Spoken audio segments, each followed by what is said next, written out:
Dog, what's happening? All right. How's everybody doing? What's up, Steve? Chilling as always, man. Today, we got a subject that the thought kind of popped in my head about when we always talk about horror movies and sci-fi movies and the movies we just loved in our youth. And of course, everyone knows the Terminator. Everyone knows Schwarzenegger as the Terminator.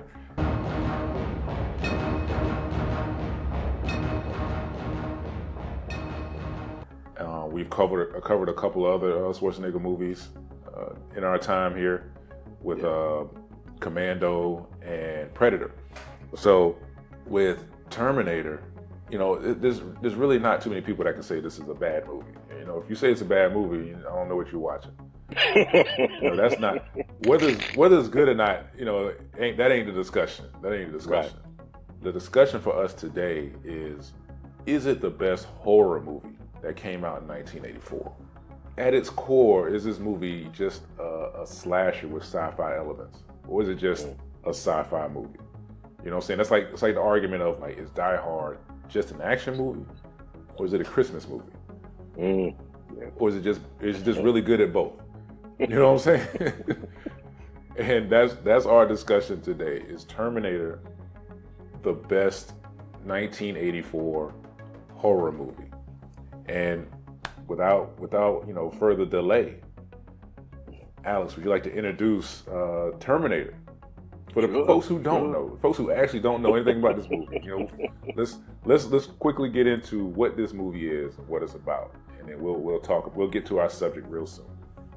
All right, Terminator came out in October 26, 1984. It was directed by James Cameron.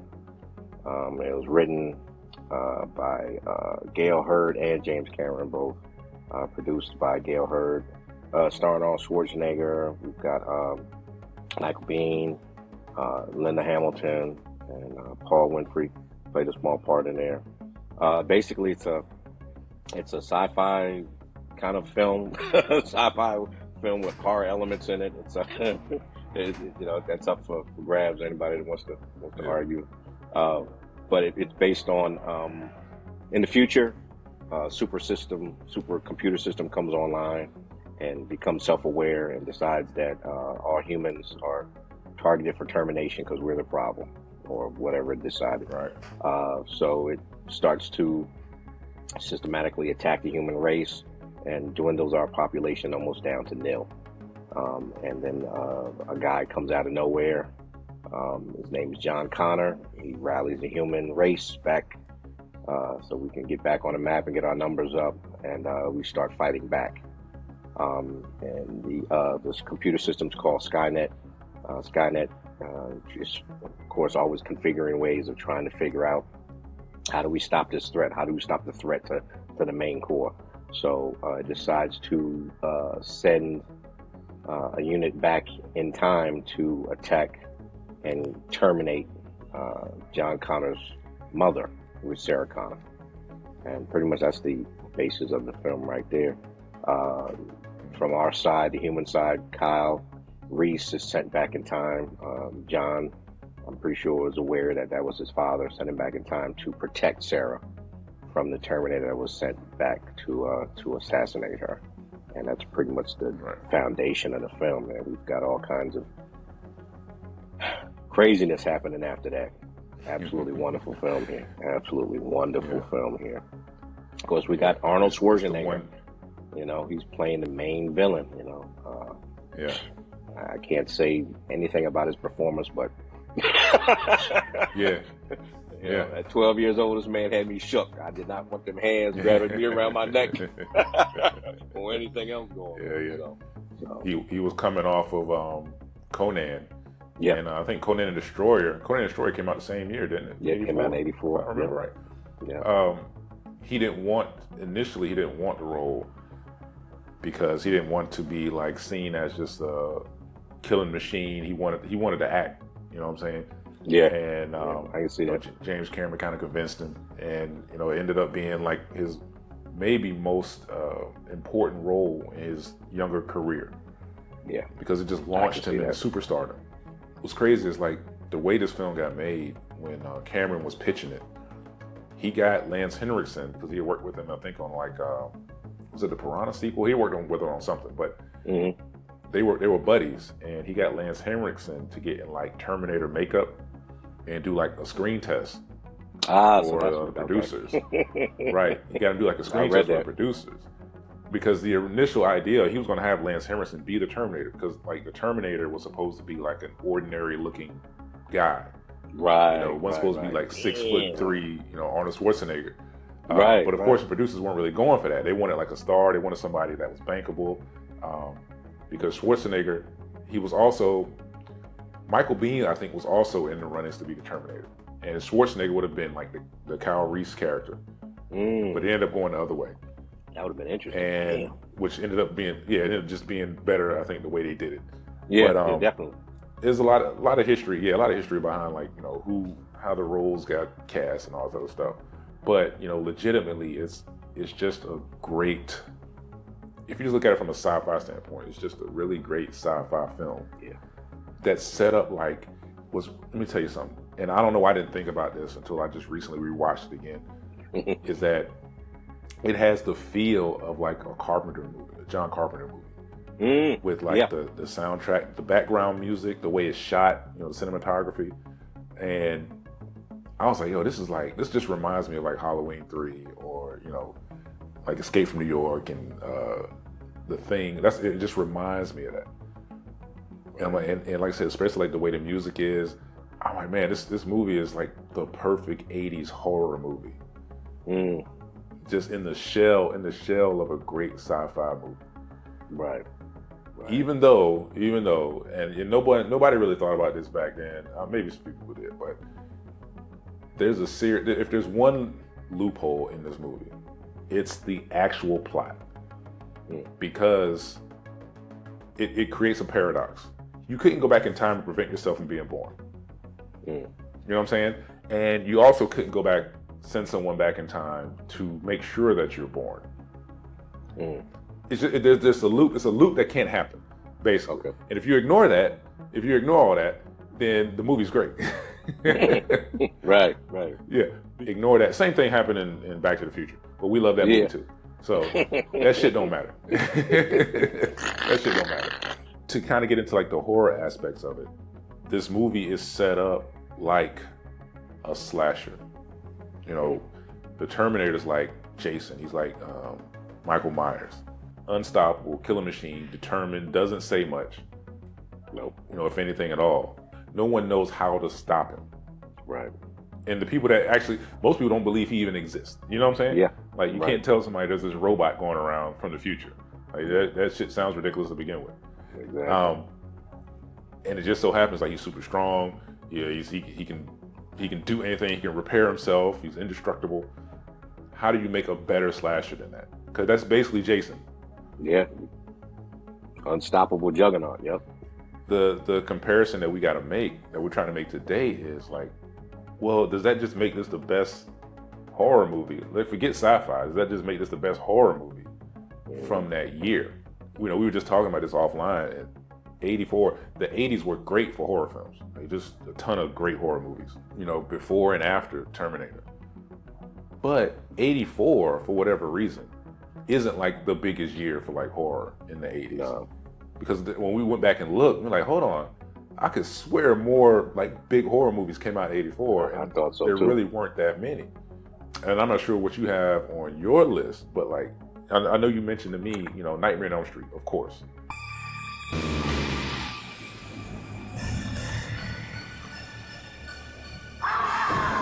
Yeah, everyone knows Nightmare on Elm Street came out in 84. Right. And I know you had mentioned in our previous video that like Gremlins came out in 84. But is Gremlins really a horror movie? Nah, like you can say creature film. Right. I don't think it was horror, more creature feature film. Right. Now in 84, when I was 6 years old, and I saw Gremlins, it scared me. And it wasn't like the whole movie that scared me. Like, don't get me wrong. It was like the creepiness, like the opening and the ending, for whatever reason, like creeped me out as a kid. Right. But I never really thought about it as like a horror movie. It was just kind of like funny. It was like sci-fi, like monsters or whatever. It never really was like, oh, I'm worried about gremlins. You know what I'm saying? Right. Never kept you up at night. We just talked about Friday the 13th, final chapter. Another great horror movie with an indestructible killing machine. And Silent Night, Deadly Night came out in 84. Toxic Avenger came out in 84. But that's not, I don't even call that like a legitimate horror movie. That's just like a that's comedy. just kind of like it's like comedy slash goopy and gory type stuff. Yeah. With comedy elements.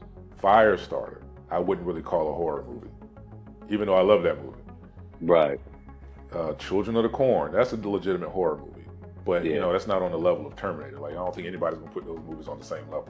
Children of the Corn is kind of like one of those isolated incidents, you know, that happened like out in a rural area, which it has creepy elements to it, you know. But yeah, that's not. I wouldn't say that's bona fide. You know, he's gonna keep us up at night type thing. Even though it had some good parts in it, believe me, definitely has some good parts in it. Right. And you know, connection to Terminator, Linda Hamilton. She was in both of those movies the same year. Chud came out in 84. Legitimate horror movie. Yeah. Still ain't on the same level as Terminator. You know, it's a fun movie, but it ain't on that level. made you look at manhole covers different though. Hell yeah. There's one movie, man, I really feel like one of these days we got to jump on. And I don't know if you've ever seen it, but it's called Razorback. Came out in 84.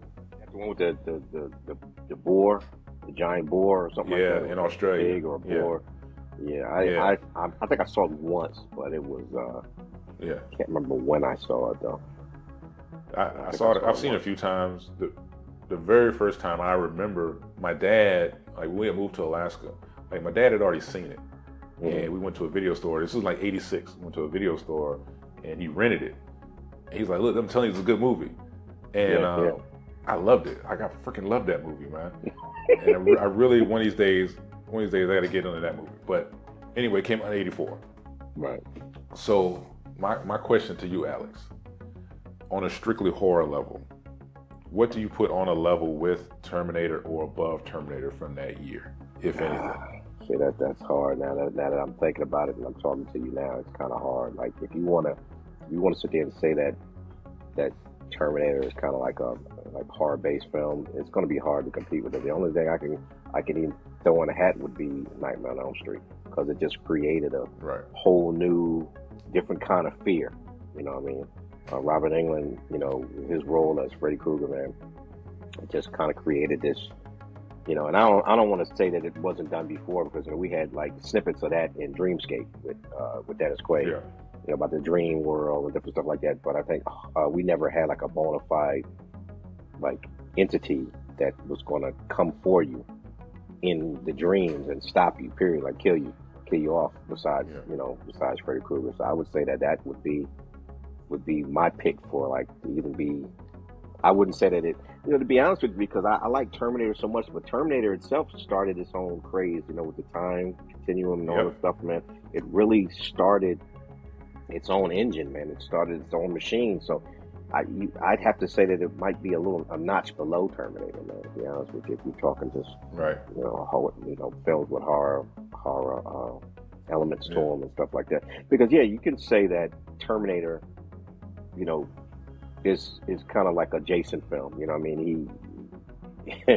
You couldn't stop him, you know? And the way, I mean, the effects were great. You know, the effects were great. You know, you had the living flesh over the robot frame. You had, you know, just this systematic, I'm going to continue this until it's over. You know, you know that he was coming.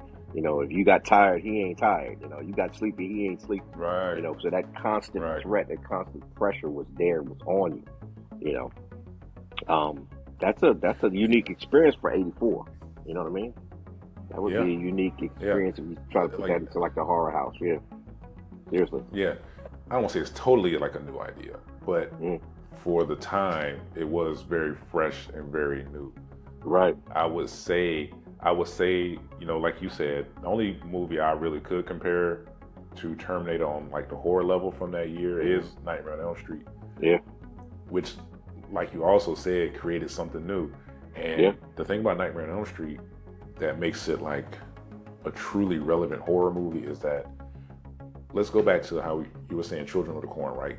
It's like an isolated place out here in the country that, like, most people, if you live in cities or anywhere else, like, you were never going to be in an area like that. Right. You know what I'm saying? So it's not something that would really scare you. Just like if you watch Jaws and you happen to live, you a young kid that lived like near the coast, you might, oh man, sharks. But if you live somewhere in like the Midwest, you're like, oh, I ain't never seen the ocean. I don't care. There no sharks around here. Right. Nightmare on Elm Street had a subject that is relevant to every person on Earth. You know what I'm saying? Your dreams. And like, what if you couldn't, like, everyone's had nightmares. Everyone's had like those dreams they couldn't wake up from fast enough or whatever. And that fear, like, your brain sees it as like it's really happening. So you wake up and your heart's pounding and everything. Yeah. That's a real thing to make a movie about. Right. That's relevant to anyone that watches it. If you speak the language, you know what's going on in that movie. Like you get those nightmares, those dream sequences. So that itself is what makes, you know, Nightmare on Elm Street such a genius horror movie. Yeah. But when we talk about like on a technical level, Nightmare on Elm Street did a lot. It was, you know, it's for what the budget they had and everything, and as being a horror movie, they really did a lot for what they had. Terminator, I feel like, you know, James Cameron squeezed every bit of that $6 million budget into Terminator. Yeah. And not only what makes, to me personally, what makes Terminator the best horror movie from that year is that, like, it has all those really good horror elements. Yeah, it may not have the one thing that's relevant to everyone, like nightmares. Mm-hmm. But the story itself has to do with like the end of humanity, which is relevant to anyone. Right. And like, yeah, you have to suspend your disbelief to think that like something like that would really happen. But then again, you know, the way computers were advancing at the time, it wasn't out of the realm of possibility to think that like this artificial intelligence would launch a bunch of nukes and kind of wreck the world. Right. Like nuclear, it's still relevant today. Destruction was big. Right. That was big in the 80s, like nuclear destruction. So it kind of touched a relevant fear. The thing that Terminator did a little better is that not only did it have like the great horror elements, it was a fantastic action movie. Yeah. It nailed that. Yeah. Like I couldn't tell you how you make, you know, Nightmare on Elm Street into like an action horror movie, but like, yeah, Terminator did it. Terminator found that perfect balance of this movie's legitimately scary. Like the first kill in Terminator is Bill Paxton. No. It was his buddy. You know, he smacks Bill Paxton and the other dude, and he punches the other guy through the chest. Yeah, whole hand. Yeah, punches his whole hand through his chest. Right, and that was a legit slasher movie move right there. You know, he didn't do no robot shit, you know, shoot lasers at him, nothing like that. He just punched a hole in it, took his clothes. Right. There's those like serious horror elements of it, but then like there's a scene where he goes to the nightclub and he's about to kill Sarah, and it's like slow motion. He's reaching and pulling the gun out. Right. Kyle Reese comes around there with the shotgun and just starts blasting.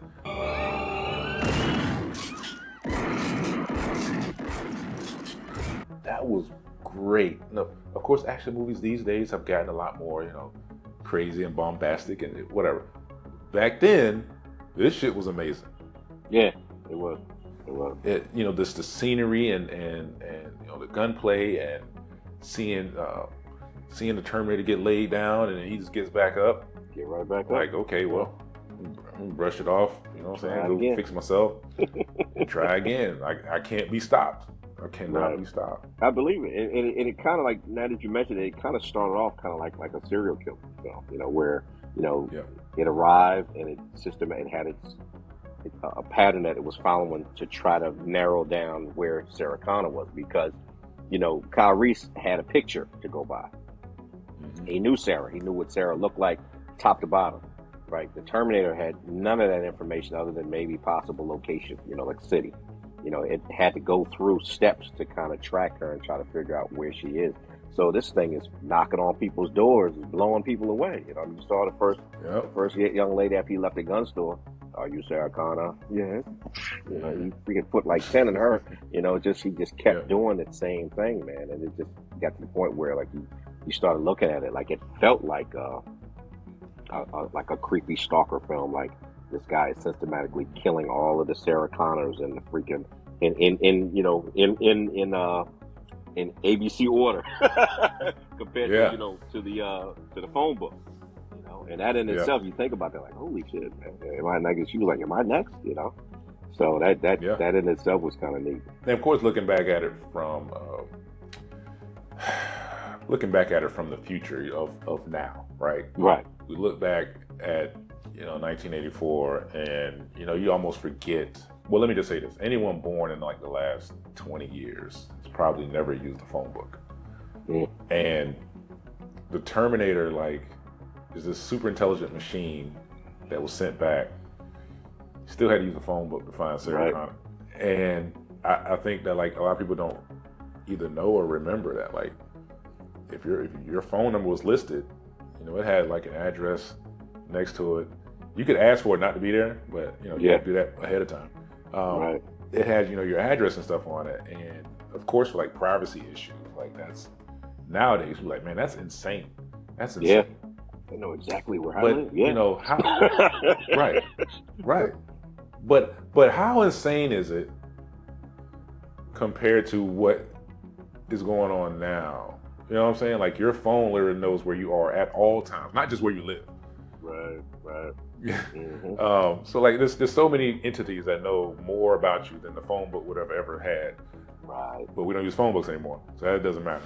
But yeah, just like I said, looking back at it from the future, like it's just crazy. Like this robot had to go back and like go down the phone book. Like it was killed every one of these Sarah Connors here in LA, Yep. and that was his Like that was blue his block. way to find her. Right. Yep. Right. Like yeah. I just know that the method will be different now. So like the newer like Terminator movies will kind of use like different ways to find Sarah Connor and all that stuff. Right. But I just think that like this movie, and let me back up. I don't think every movie should have some a remake or a reimagining or reboot and all that shit. Right. But I kind of want there to be some kind of like reimagining or reboot of Terminator, but done not. We can get into T2 later in a whole other video, but redo Terminator the way that the original was done. All right. Don't forget all the horror elements in it. Right. Like that's what made that movie unique. Like it was a horror movie, just like the first Alien was really a horror movie. Yeah. And if you want to compare like what are the best sci-fi horror movies, you gotta mention Alien with Terminator. Right. You got to. Right, because both of their sequels became action movies. Yeah. That were great in their own right. Right. And while I'm thinking about it, we're gonna definitely talk about which is the greater sequel, and which maybe the greatest sequel, but which is the greater sequel, Aliens or Terminator 2? That's gonna be a good one. Because we talking about sequels. I don't know if you want to add a third movie in there, like Empire Strikes Back or whatever, but nah. If we're talking about, these are like the holy grails of sequels. It doesn't get much better than that. So note, y'all, if anybody's watching this, we will come back with that discussion because of the two movies I absolutely love. Absolutely. Right. But yeah, anyway, I think that, maybe in a few years, reboot this series. Just forget all the rest of them. I don't want to see a cameo by Schwarzenegger unless it's like a small role, maybe a voice or so. I don't know. Right. Redo it, modernize it, make the story make a little more sense. Yeah. From a scientific standpoint, and see it redone properly instead of trying to kind of like rehash all these different little points from the first two films that were already made. Right. Yeah. Right, like come up with something new. I'd But like it to can see still that. be Terminator, but just make it new. Right. I'd like to see a more human aspect toward it too. Again, this film, Terminator, the first one, is it's my favorite. Okay, simple fact is because it's humans versus robots or versus the computers. Yeah, I think further down the line we got a little bit more complicated and the lines were blurred because, with T2, I don't know what it is, but sometimes we try to humanize scary things. You know, Let the Terminator be a Terminator. You know what I mean? I don't need him to bond with me.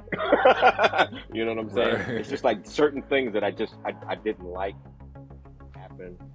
They could have remade it, or they could do it, with more human aspect of it. Like instead of like Yeah, sending, a Terminator, to the past to try to protect, Kyle or Sarah, send some of his freaking teammates.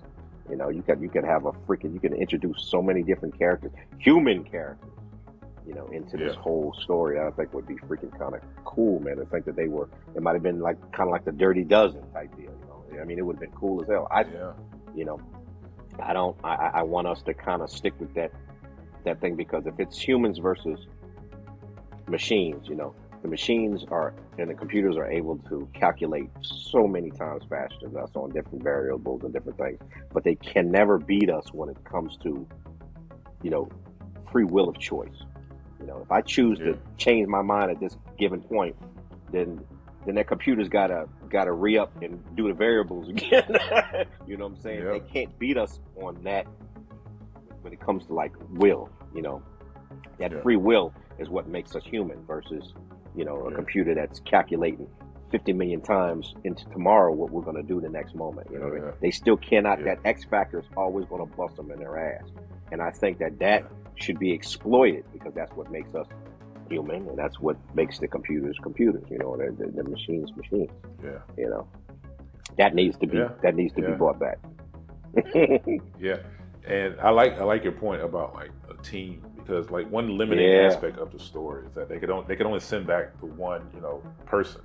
yeah, And one guy. if you know the machines, are sending back this robot that like one dude couldn't handle if he tried, Mm, then you send back like your best squad.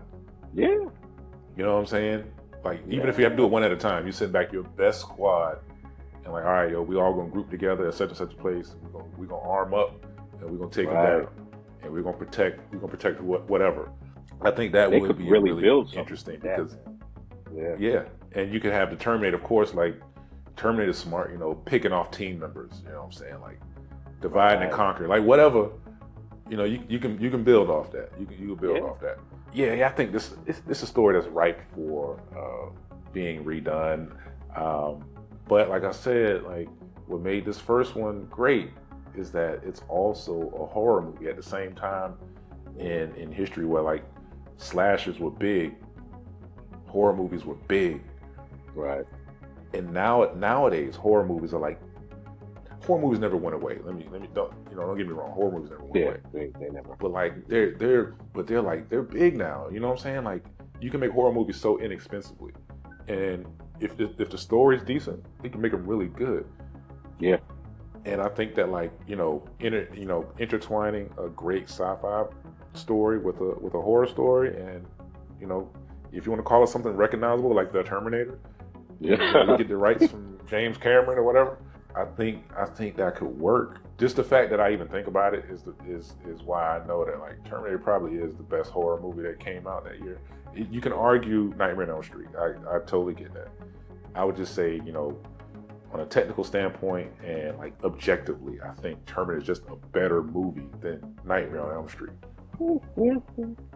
Now, I mean, that's like just as movies go. If I was to Right. say, like, if somebody just said, not take horror out of it, right? And somebody said, what's a better movie, Nightmare on Elm Street or The Terminator? Yeah. I'm like, The shit, A4. The Terminator. Yeah, Right. right. Of any movie, let's say if that was my options. What's a better movie? I'm like, it's Terminator's a better movie. That's just, it's just how I see it. So if I have to say what's the best horror movie, I'm going to say that The Terminator is the better horror movie. But I know, like people just may not agree with that, and I get it. I totally understand. There's a lot of great kills in Terminator. So to put it, to make it have horror points or horror moments in it. I think one of them happened in the beginning. I can't pronounce the name, but it was Ginger's boyfriend Matt, and the Terminator kind of came in through the sliding door. And he opened his eyes, and the Terminator punched down and put his whole hand right through the pillow. And then, old boy being the jock that he is, probably he grabs the little lamp, and he's like, "Don't make me bust you up, man." I'm like, "Come on, dude." Next few scenes, he getting thrown through walls, and all kinds of shit. Bloody as a motherfucker, man. I'm like, wow, dude, you know what I'm saying? But yeah, it's a lot of happened in the film from beginning to end to make you think like, wow, this thing, you can't stand toe to toe with it, man. It is a complete horror. Yeah. Like we were saying, if anyone is watching, if you have an opinion about like your favorite horror movie from '84 that doesn't match ours, or even if it does, please let us know in the comments. And like me and Alex have said before, if you have suggestions for movies you'd like to talk about, even TV shows, hell, if you want us to go over like a TV series that we used to love back in the day, like hell, I'd love to talk about V one of these days. V. Yeah. I'd have to watch it. I'd have to watch some episodes again to kind of get back, some of the memory I've lost of it. But V was. If there's something out there, V was great. V was great, man. V was great. V was great. You had to wait for it to come on to enjoy it, not like now where you just dial in and watch it. You literally had to wait until the next episode next week. And the next season, Mm-hmm. But yeah, if there's something y'all want us to talk about, please suggest a way. We really appreciate it. We love the comments. We love seeing them. Love the interaction, and of course, we just love talking about this shit. Right. Honestly, we do this for nothing. We are doing it for nothing. Like This is basically. We've been Alex, you got any words? No, just like as far as like Terminator, again, great film. It started something that's continuing on today, and like you were saying, as far as it being remade or reimagined, that would be a great thing. Please somebody put human elements in it. A little bit more human elements in it. Even though, like again, I understand why things kind of change. Further on in the franchise, but again, I just think that don't lose the human side, because it's a war between humans and machines, and we're trying to win. So add us some people that's going to help us win. Like I was saying, the Dirty Dozen type deal. You know what I'm saying? Like, introduce some cool ass freaking war heroes or something. I think would be great. Right. Even if you come at it from that angle where like. The movie itself is pretty much set up from the point of view of the people being sit back, so that hear me out. So it's not like focused on the Terminator. It's like the story itself is focused on the team that has to go back to save, I don't know, whether it be Sarah Connor or to prevent Skynet or whatever. Prevent something. Right. And as an obstacle in what they're doing, there happens to be a Terminator that had been sent there already. So like, make it like from the viewpoint of the human characters, which Terminator kind of does already. But there's so much focus on like Arnold as the Terminator, and then a T2 like Arnold and the T-1000. Like, so let the Terminator be the surprise. What making model capabilities, that would be cool shit, man. That would be cool. Right. And hell, if y'all want to do something silly, do Terminator versus Predator or some shit. I don't know. Oh damn. Yeah. Terminator versus RoboCop. Like that was a comic book and shit. Like that was a video game actually. Dark Horse. I don't know. Just I like to have like the balance it out, like the really good shit with like some silly shit. Right. Yeah. Oh man. But Anyway, y'all, like, thanks again for watching. If you watched this, and we appreciate it, and we will be back with more foolishness and great movies and stuff we just like Absolutely. talking about. You know? Absolutely. So Absolutely. we'll see y'all next time. Take care. Peace.